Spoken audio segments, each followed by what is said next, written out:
Okay, here's a different kind of question we're going to ask, and I'm definitely going to underline this. It says, how much faster is the red car going?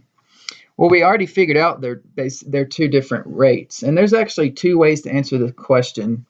You can either subtract your two speeds or you can divide them.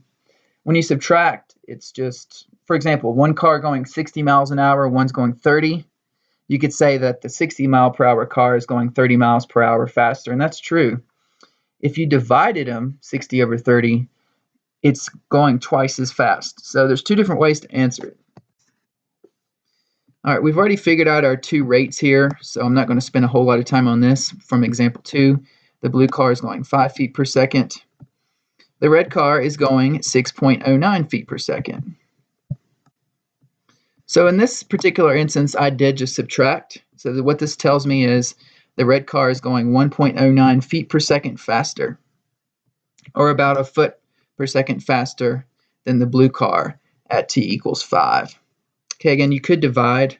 It would give you a scalar multiple pretty much. Just depends on what you want to do. But most of the time the question is going to be, if it's a, like a test question, it's going to tell you whether basically to divide or subtract. Let's run that race one more time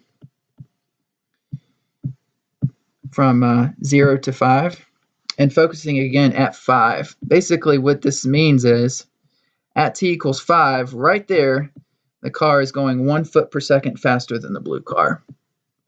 So that's it for this example. If you have any other questions about it, let me know.